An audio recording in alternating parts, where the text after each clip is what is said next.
Le premier point, la démarche customer-centric, parce que c'est évidemment ce qui nous anime pour ce webinaire d'aujourd'hui. Ça vient de l'expression anglaise customer centricity. C'est le fait en fait qu'une entreprise va mettre au cœur de son organisation et de ses décisions le client. L'expression peut être grossièrement traduite en français par entreprise centrée client ou tournée client.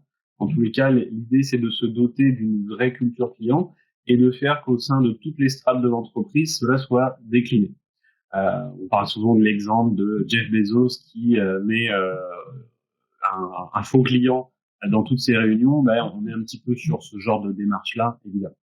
Jeff Bezos, le patron d'Amazon.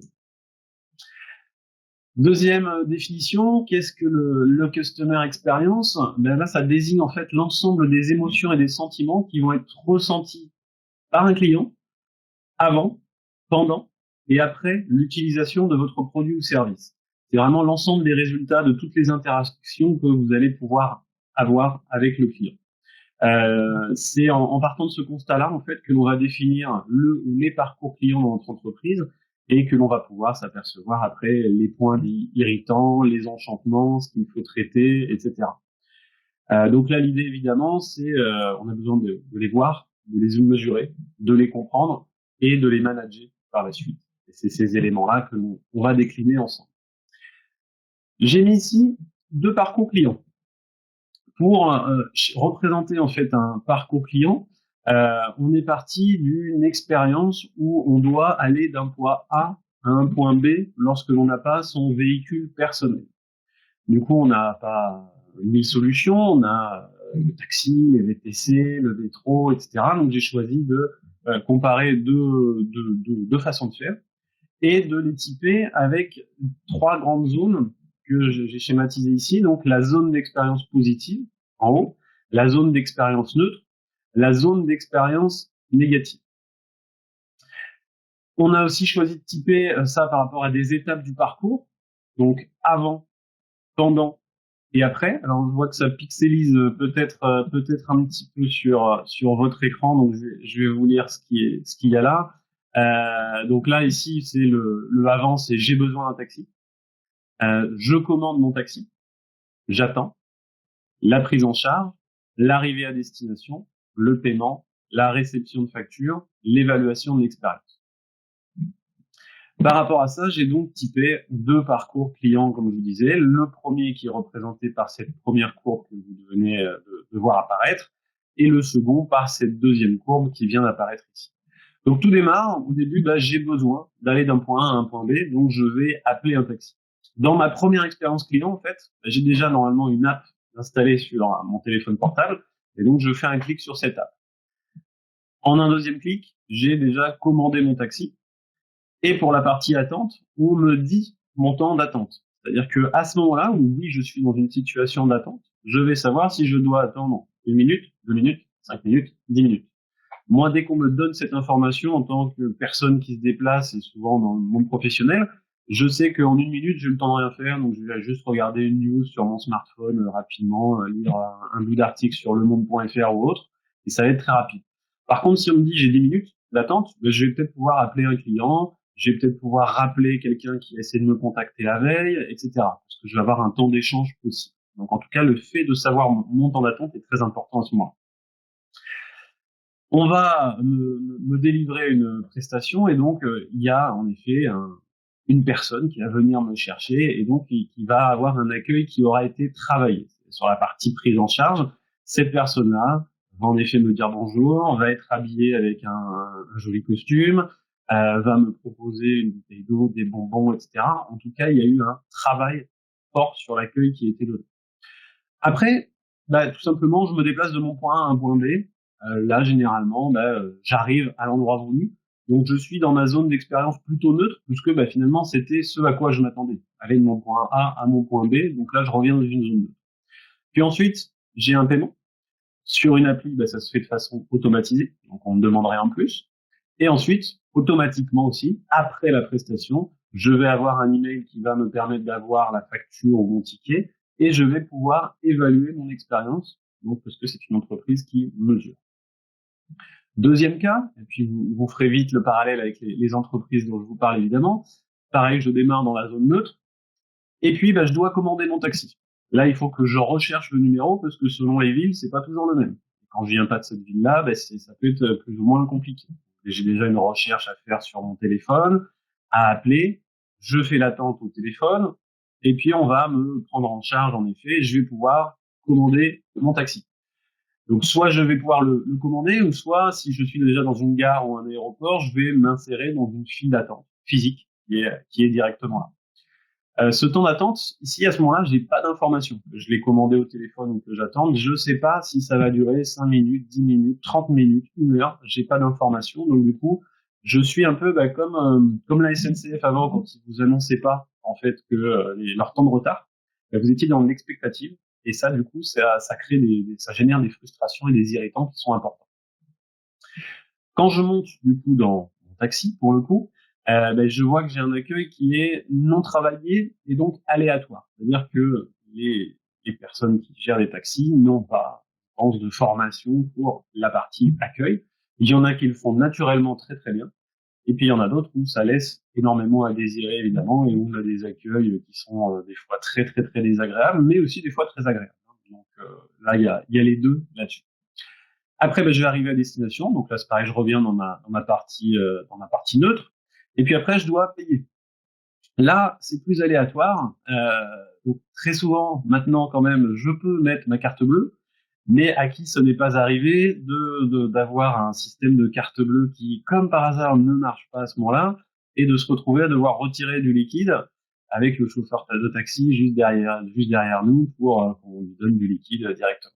Ça c'est arrivé, je pense, à toute personne qui a pris le taxi quelques fois dans ces 10 dernières années. La réception d'une facture ou d'un ticket, parce que quand je me déplace professionnellement, j'ai besoin de faire mes notes de frais. Et là, j'ai soit un bout de papier, soit rien du tout, parce qu'on me dit que la machine ne marche pas.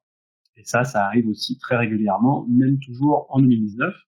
Et puis, l'évaluation de l'expérience, elle est inexistante, puisque rien n'est évalué là-dessus.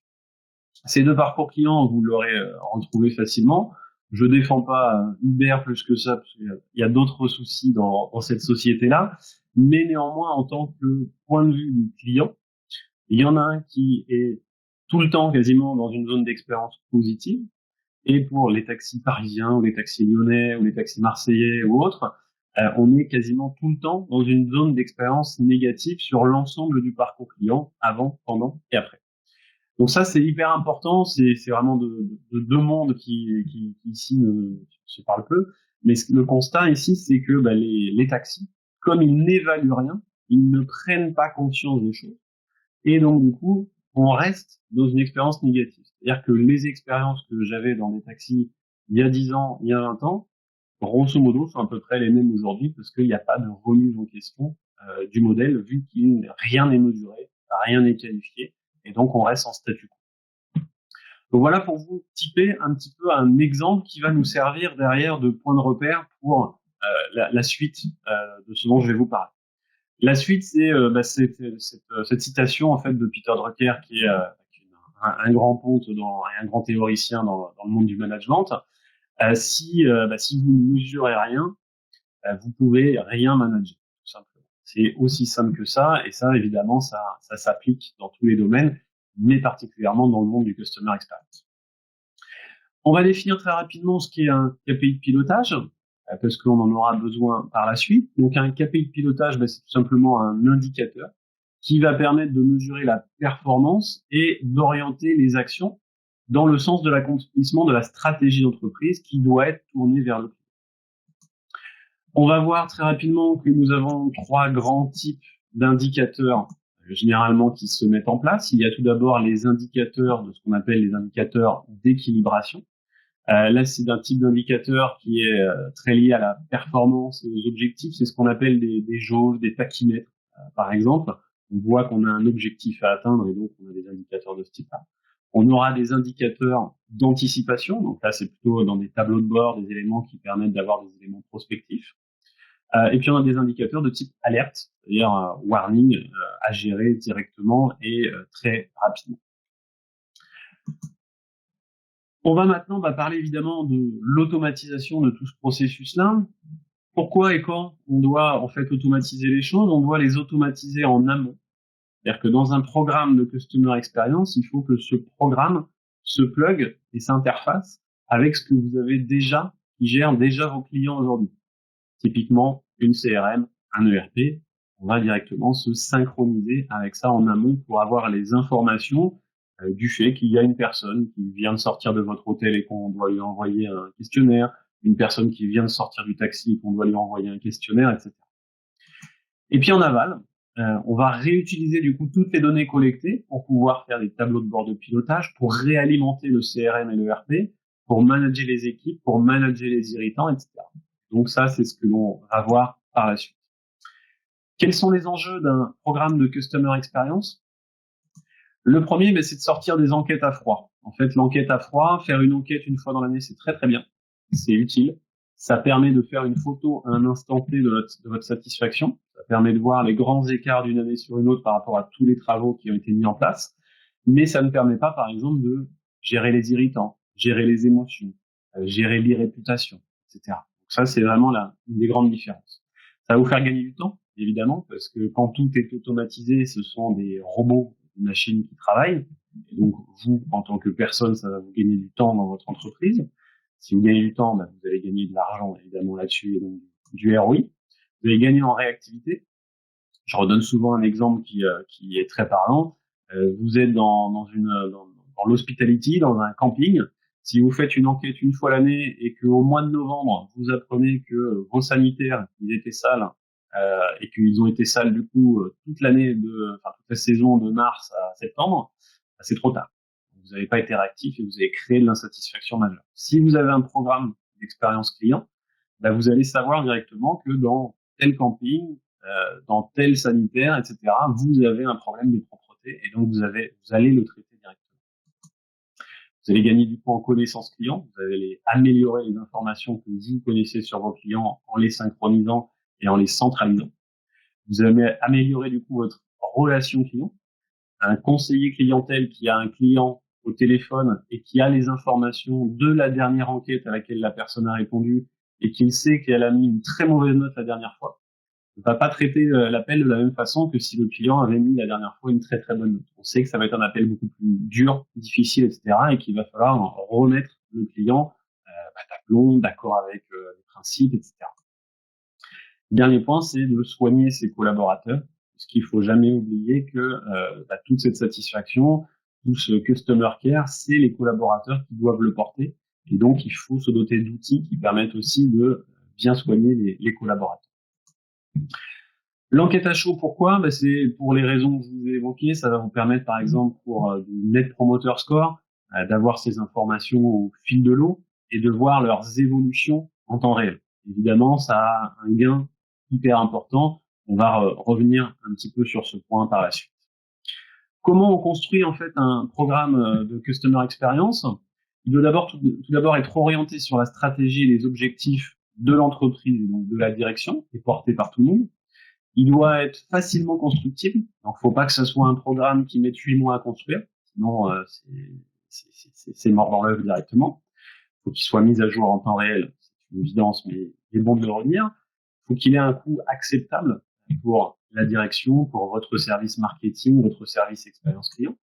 Faut qu'il soit fiable. Toute donnée qui est perçue comme plus fiable ne sera plus utilisée. Et tout système qui est perçu comme plus fiable ne sera plus utilisé aussi. Donc, ça, c'est très important de garder côté robuste et fiable, et il faut qu'il permette la décision et l'action. Quelles sont les valeurs ajoutées maintenant d'un programme de Customer Experience? C'est d'engager toute l'entreprise, depuis la direction jusqu'à vous, peut-être le service client, le service expérience client, jusqu'aux collaborateurs, que ce soit des commerciaux, un centre d'appel, des gens au service rétention, etc. Il faut que tout le monde ait cette information-là. D'avoir les bonnes données au bon moment également. Une technologie qui permet de transformer ces données en actions concrètes et d'avoir un système qu'on appelle close the loop, c'est-à-dire boucler la boucle, c'est-à-dire d'être capable de réagir notamment sur des clients insatisfaits ou des clients au contraire très satisfaits, donc des ambassadeurs. Composer son programme CX, généralement il faut définir son parcours client qui peut être simplifié s'il devient trop complexe. Là aussi, il y a un grand ennemi, c'est la complexité là-dedans. Si on fait des choses trop complexes, on n'arrive rien à sortir après, de le mesurer, cette expérience client, de la manager, cette expérience client, de gérer les irritants, de conduire son e-réputation et d'utiliser les émotions que vont vous partager vos clients pour en donner aussi des actions concrètes. Puisqu'on va le voir, il y a des outils qui permettent d'analyser les émotions. L'étape numéro 1, puisqu'on va maintenant quand même passer à nos 4 étapes, c'est la connexion, on appelle une connexion API dans les deux sens. C'est-à-dire, on va choisir de synchroniser le programme de Customer Experience avec votre CRM, avec votre ERP. Et ça va fonctionner dans les deux sens. Se connecter au CRM pour utiliser les informations d'envoi et d'événements et repousser, une fois qu'on a collecté la data, repousser ces informations collectées dans le CRM ou dans le ERP. Ces informations, elles peuvent être comme ceci, on peut les présenter de cette manière-là, c'est-à-dire on a d'un côté notre questionnaire, notre enquête, les gens répondent et ça va venir alimenter par exemple le fait que le Net Promoter Score, le fait que le CSAT, le fait que le HES soit directement mis à l'intérieur du CRM. Parce que le commercial, la personne qui est au bout du fil avec le client, d'avoir cette information-là, elle va être très utile. On peut également repousser vers vos outils CRM ou ERP des données statistiques, des graphiques, etc. Donc on a vraiment cette capacité, quand on fonctionne en mode API, à faire les choses dans les deux sens et à alimenter dans les deux sens. Notre deuxième étape, c'est d'être un outil d'aide à la décision. Et donc du coup, on doit transmettre des informations pertinentes par le bon canal, à la bonne personne et au bon moment. Ça va du coup nous donner des outils différents. Par exemple, on va avoir des tableaux de bord qui vont contenir des indicateurs, des KPI, des graphiques, des matrices décisionnelles, etc. Mais on va pouvoir les envoyer de différentes manières. On va pouvoir avoir tous les indicateurs. Donc vous connaissez, j'imagine, tous, vu le titre du webinaire, normalement, le Net Promoter Score. Si vous ne le connaissez pas, on pourra faire un petit point dessus. Le CSAT, le Customer Effort Score, le Higher Employee Score, etc. Et tout indicateur qui se révélerait efficace et pertinent pour vous. Donc ça va pouvoir donner ce genre de choses-là, par exemple des fiches de synthèse qui donnent les informations et qui les envoient automatiquement par email aux personnes intéressées. Donc ça, c'est généralement très bien pour les personnes opérationnelles.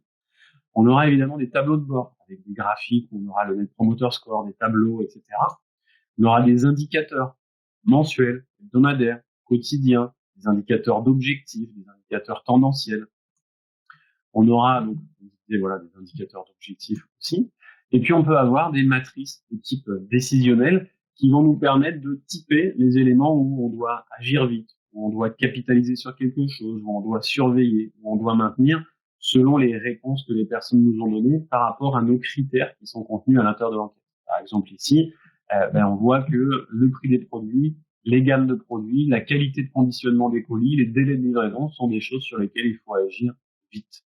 Mais par contre, on voit que sur le quoi on doit capitaliser, donc ce sur quoi on doit communiquer dans nos publicités, nos campagnes de pub, etc., c'est la disponibilité, la qualité des produits, la description descriptive des produits. L'étape 3, ça va être la gestion de ce que l'on appelle les irritants. Les irritants peuvent se gérer donc évidemment avec des systèmes d'alerte. Elles vont se lancer des alertes vis-à-vis d'un objectif non atteint par rapport à un objectif fixé. Elles vont pouvoir être sur tout sujet qui serait important pour vous, mais les plus récurrents sont généralement de les lancer sur le mécontentement d'un client ou au contraire sur sa satisfaction, parce qu'un système d'alerte, il a deux grandes vertus. C'est de gérer l'insatisfaction pour transformer les irritants en clients contents et d'alimenter en interne d'éléments positifs pour maintenir l'adhésion des collaborateurs. Parce que si dans votre entreprise, vous ne faites que envoyer à tous vos collaborateurs que les clients pas contents, alors que vos clients pas contents, c'est que 3% finalement de vos clients, ils vont se dire très rapidement, mais ok, on a tous nos clients qui ne sont pas contents. Donc du coup, on doit retravailler ça pour donner des informations aussi positives en interne. C'est très important pour maintenir l'adhésion des collaborateurs au projet. La gestion des irritants va pouvoir se gérer réellement aussi avec des outils, un traitement post-enquête qui va vous donner plus de possibilités encore pour traiter les clients insatisfaits avec des fils conversationnels. Vous allez pouvoir directement avoir des outils où vos opérationnels vont pouvoir dialoguer directement avec les clients en mode conversationnel et tout cela va s'historiser avec une gestion d'une messagerie directement intégrée en fait. la répartition entre plusieurs personnes et services qui est possible, c'est-à-dire que une partie de la réponse peut être donnée par le service commercial et une autre partie de la réponse peut être donnée par un service support, par exemple. On va pouvoir gérer cette attribution-là. On va pouvoir envoyer des emails déjà préformatés aussi avec des templates. On va avoir des possibilités de connexion avec vos outils de gestion. Pourquoi pas aussi, si vous avez déjà, vous, des outils type ticketing en interne, on peut repousser de la data à l'intérieur. Et on va évidemment pouvoir travailler sur les clients satisfaits avec un programme spécifique, ambassadeur, communication interne, et travailler aussi évidemment sur les clients insatisfaits. L'étape 4, ça va être de gérer en fait l'e-réputation. L'e-réputation, ça se gère de plusieurs manières. Ça se gère notamment par le fait d'utiliser en fait les enquêtes pour mettre à l'intérieur une notion d'avis client et du coup de ne contacter qu'une seule fois votre client pour de l'avis et pour de l'enquête, mais en même temps en fait. Donc on va utiliser des questions, des questionnaires directement pour que ça alimente des sites d'avis clients comme Google My Business, du Facebook, etc. Et pour que ça automatise tout ce processus. Pour votre client, c'est très pertinent puisqu'il ne va répondre qu'une seule fois. Donc, vous n'allez pas le sursolliciter. Pour vous, la grosse pertinence, évidemment, c'est que vous allez augmenter énormément votre SEO, épargner aussi des coûts type Google AdWords, etc. Et vous allez pouvoir travailler sur votre réputation et donc améliorer votre image de marque. Donc ça, c'est un point qui est très, très puissant également. On aura une étape 5 qui est possible. Ça dépend de ce que vous faites en fait avec vos questionnaires, vos enquêtes. C'est la partie sur l'analyse des émotions. Aujourd'hui, on est capable d'avoir des outils d'intelligence linguistique qui vont aller travailler sur les questions ouvertes pour en faire ressortir des choses très pertinentes et de façon là aussi automatisée. Puisque là, on n'aura pas besoin de travail humain dessus. On va avoir des outils qui vont être capables de nous dire, par exemple, on peut avoir un verbatim qui va nous dire ça fait 15 ans que je suis client chez vous et je n'ai jamais eu de problème. Eh bien, ce verbatim-là, on va pouvoir dire, alors qu'il y a les mots, un mot négatif, je n'ai, et le mot problème, on va pouvoir dire que ça, c'est de la satisfaction. Parce que c'est ce que la personne nous dit, ça fait 15 ans que je suis client chez vous et je n'ai jamais eu de problème. Bah, ça, c'est de la satisfaction. Et donc, avec des outils, on est capable de le faire. On aura du coup des indicateurs très puissants comme le sentiment checker, la puissance de l'intelligence linguistique. Et ça, c'est vraiment un sujet sur lequel on donne un autre webinar parce que c'est un sujet qui demande un peu plus de temps pour tout vous l'expliquer. Donc voilà, donc c'est la partie sur l'analyse des émotions. Je vois qu'il y a des questions, j'y répondrai après puisque j'ai bientôt terminé. Quel ROI pour un programme de Customer Experience? Là, je vais redonner des grands chiffres qui sont très importants, qui vont vous permettre de mesurer tout ça. Premier chiffre, les marques qui ont investi dans un programme et dans une volonté de Customer Experience se développent 2 fois plus vite à un coût 15% inférieur. Deuxième information, les promoteurs sont 81% plus susceptibles d'acheter à nouveau. Les repérer et donc les travailler est donc très essentiel pour la profitabilité de votre entreprise. Gérer les irritants accroît le chiffre d'affaires et évite le churn, évite la résiliation, c'est un lieu commun que de le dire, mais il faut le redire parce que ça peut être très très important et impactant. Ça peut faire de fortes économies sur votre SEO. Et ensuite, nous, il y a un grand facteur que l'on s'aperçoit aujourd'hui avec nos clients, c'est qu'aujourd'hui, le prix, la qualité de vos produits, la qualité de vos services, c'est plus des facteurs différenciants. Parce qu'aujourd'hui, tout le monde s'est à peu près aligné, tout le monde participe, on va dire, à faire des bons produits avec de la qualité, etc. La seule différence, ça va être les gens qui vont pouvoir permettre d'avoir une expérience client à haute valeur ajoutée sans créer d'irritants, évidemment. Et c'est là-dessus que que les différences entre les entreprises et entre la concurrence, en fait, va se faire. Donc, il faut vraiment être capable de miser sur un programme de Customer Experience.